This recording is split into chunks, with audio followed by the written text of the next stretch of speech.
নমস্কার। আমার একটি ছোট্ট প্রয়াস। কবিতার নাম ছন্নছাড়া, কবি অচিন্ত্য কুমার সেনগুপ্ত।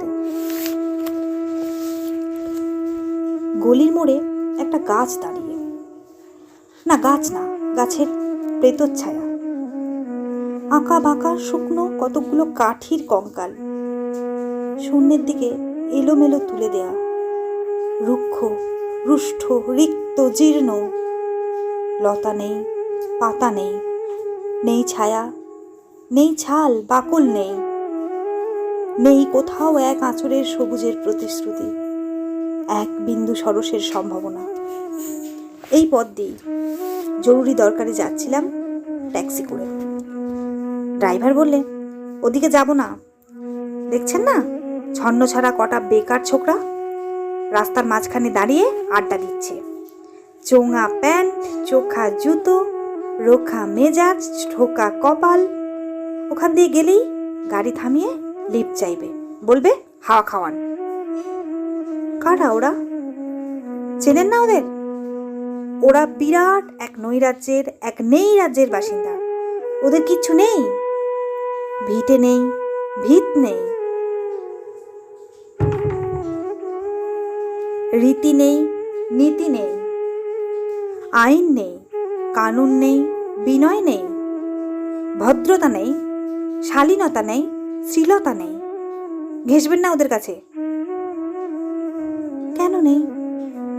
ওরা যে নেই রাজ্যের বাসিন্দা, ওদের জন্য কলেজে সিট নেই, অফিসে চাকরি নেই, কারখানায় কাজ নেই, ট্রামে বাসে জায়গা নেই, মেলায় খেলায় টিকিট নেই, হাসপাতালে বেড নেই, বাড়িতে ঘর নেই, খেলবার মাঠ নেই, অনুসরণ করবার মতো নেতা নেই, প্রেরণা জাগানোর প্রেম নেই, ওদের প্রতি সম্ভাষণে কারুর দরদ নেই।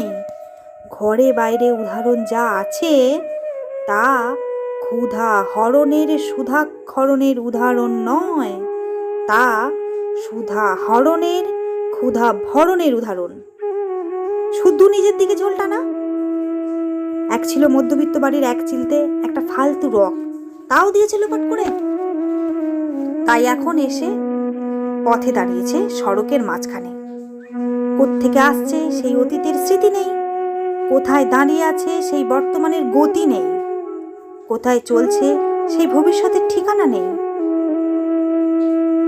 সেচহীন ক্ষেত, মণিহীন চোখ, চোখহীন মুখ, একটা স্ফুলিঙ্গের হীন ভিজে বারুদের স্তূপ। আমি বললুম, না, ওখান দিয়েই যাব, ওখান দিয়েই আমার শর্টকাট। ওদের কাছাকাছি হতেই মুখ বাড়িয়ে জিজ্ঞেস করলুম, তোমাদের ট্যাক্সি লাগবে? লিফট চাই? আরে এই তো ট্যাক্সি, এই তো ট্যাক্সি। লে হালুয়া সোল্লাসে চিল্লে উঠল ওরা, সিটি দিয়ে উঠল, পেয়ে গেছি, পেয়ে গেছি, চল পানসি বেলঘরিয়া। তিনটে ছোকরা উঠে পড়লো ট্যাক্সিতে। বললুম, কতদূর যাবে? এই কাছেই, ওই দেখতে পাচ্ছেন না ভিড়? সিনেমা না, জলসা না, নয় কোনো ফিল্মি তারকার অভ্যর্থনা।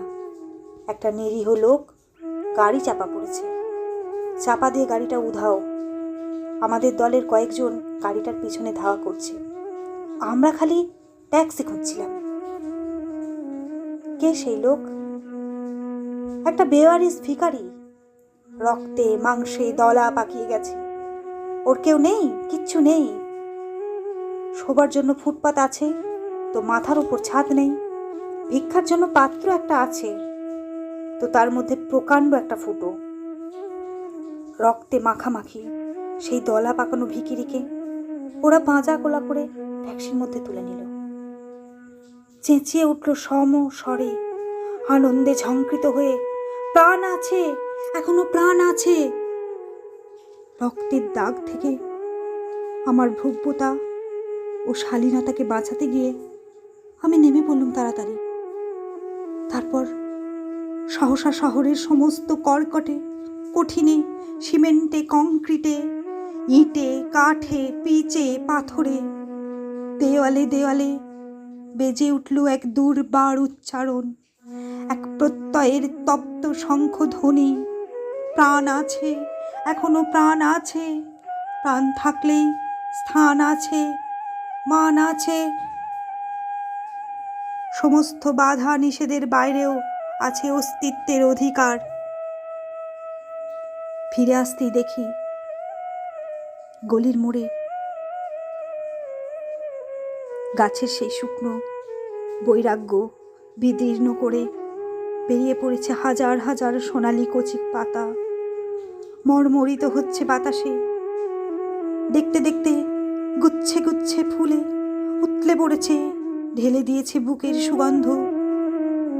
উড়ে এসেছে রং বেরঙের পাখি, শুরু করেছে কলকণ্ঠের কাকলি।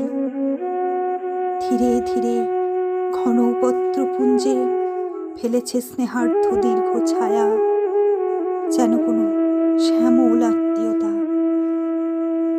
অবিশ্বাস্য চোখে চেয়ে দেখলুম কঠোরের প্রচ্ছন্নে মাধুর্যের বিস্তীর্ণ আয়োজন।